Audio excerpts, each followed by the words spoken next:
السلام علیکم ورحمۃ اللہ وبرکاتہ۔ آج کی اپنی انجمن میں پردے سے متعلق کچھ بات کریں گے۔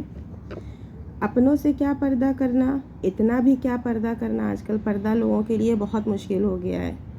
پردہ کرنا لوگوں کے لیے اور ہمارے معاشرے کی عورتوں کے لیے بہت مشکل کام ہو گیا ہے، کیونکہ وہ کرنا نہیں چاہتی ہیں، بہت سے بہانے ہوتے ہیں ان کے پاس۔ تو چند چیزیں دیکھیے، پردہ جو ہے وہ اپنوں سے نہیں ہے، بلکہ پردہ نامحرم سے ہے۔ اب نامحرم کن لوگوں میں آتے ہیں وہ بھی بتاؤں گی آپ کو آگے، کہ نامحرم ہمارے رشتے میں نامحرم لوگ کون کون سے ہوتے ہیں۔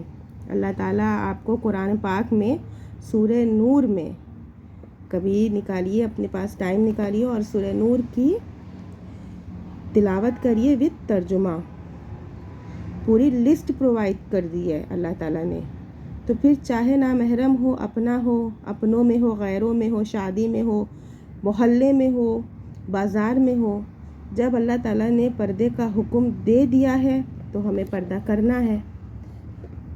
جب اللہ نے ہمیں پردے کا حکم دے دیا ہے تو ہمیں اس کے حکم کو ماننا ہی ہے ہر حال میں۔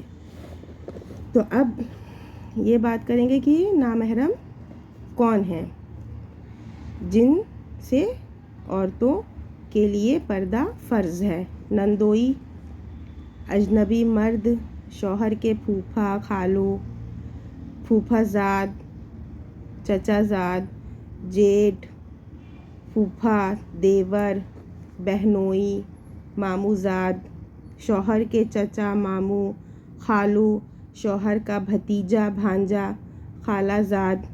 تو یہ کچھ رشتے ہیں جن پر ہمیں پردہ کرنا ہے، جن سے پردے کے احکامات بیان کر کے اللہ نے مومنوں کو دعوت دی، اے مومنوں تم اللہ کے سامنے توبہ کرو تاکہ تمہیں فلاح نصیب ہو۔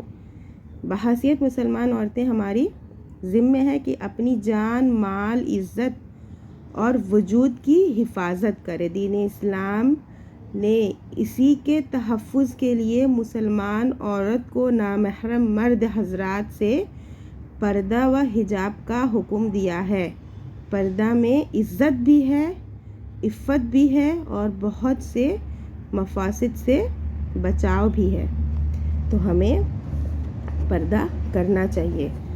دعا ہے کہ اللہ تعالیٰ ہم تمام مسلمان بہنوں کو پردہ کرنے کی توفیق دے۔